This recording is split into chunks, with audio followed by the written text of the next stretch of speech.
రాయలసీమ జిల్లాలో రాజకీయాలు వాడివేడిగా సాగుతున్నాయి. ఉమ్మడి చిత్తూరు, కడప, అనంతపురం, కర్నూలు జిల్లాలో పొలిటికల్ హీట్ క్రమంగా పెరుగుతోంది. ఇప్పటికే ప్రధాన పార్టీలు 2029 ఎన్నికలకు వారి పార్టీ అభ్యర్థులను ఫైనలైజ్ చేసే పనుల్లో నిమగ్నమయ్యాయి. ఈ నేపథ్యంలోనే టీడీపీ నుంచి సిట్టింగ్ ఎమ్మెల్యేలుగా ఉన్న వారిపై వచ్చే ఎన్నికల్లో వేటు తప్పదనే వార్తలు వినిపిస్తున్నాయి.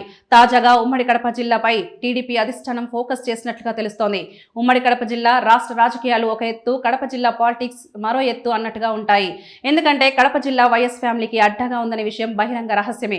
అయితే 2019 ఎన్నికల్లో కడప జిల్లాను వైసీపీ క్లీన్ స్వీప్ చేయగా 2024లో సీన్ రివర్స్ అయింది.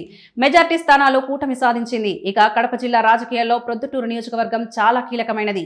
2019లో వైసీపీ నుంచి రాచమల్లు శివప్రసాద్ రెడ్డి విజయం సాధించగా 2024లో నంద్యాల వరదరాజులు రెడ్డి టీడీపీ నుంచి గెలుపొందారు. వాస్తవానికి ప్రవీణ్ కుమార్ రెడ్డి ప్రొద్దుటూరు నుంచి 2024లో టీడీపీ టికెట్ ఆశించినప్పటికీ అధిష్టానం మాత్రం వరదరాజుల రెడ్డికే అవకాశం వచ్చింది. అంతకుముందు అంటే వైఎస్ ప్రభంజనం ఉన్నప్పుడు టీడీపీ నుంచి లింగారెడ్డి గెలిచారు. తాజాగా ప్రొద్దుటూరు నియోజకవర్గంపై టీడీపీ దృష్టి సారించింది. ఇందుకు కారణం అక్కడ స్థానిక టీడీపీ నాయకుల మధ్య సమన్వయం లేకపోవడమే అని సమాచారం.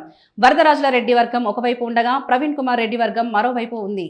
ఇద్దరి మధ్య పచ్చగడ్డి వేస్తే బగ్గుమనేలా పరిస్థితి ఉంది. దీంతో అధిష్టానానికి కూడా తలనొప్పిగా వ్యవహారం తయారైంది. ఇక ప్రొద్దుటూరులో అన్ని శాఖల్లో అవినీతి కూరుకుపోయిందనే ఆరోపణలు వస్తున్నాయి. ఇక వరదరాజుల రెడ్డి తీసుకునే ప్రతి నిర్ణయంపై ప్రవీణ్ కుమార్ రెడ్డి బాహటంగానే వ్యతిరేకిస్తున్నారు. ఎస్ఎస్ మాల్ విషయంలో ఇరు వర్గాలు పరస్పర దాడులకు సైతం దిగాయి. ఇదిలా ఉంటే ఈ మధ్య కాలంలోనే మంత్రి నారా లోకేష్ కడప జిల్లా పర్యటన సందర్భంగా ప్రొద్దుటూరు పొలిటికల్ పంచాయతీపై ఫోకస్ చేశారు. పార్టీ లైన్ క్రాస్ చేసిన వారికి స్ట్రిక్ట్ వార్నింగ్ ఇచ్చారు. ఉంటే పార్టీలో ఉండాలని, ఇష్టం లేకపోతే వెళ్లిపోవచ్చని గట్టిగా నాయకులను అలాగే క్యాడర్కు హెచ్చరించారు.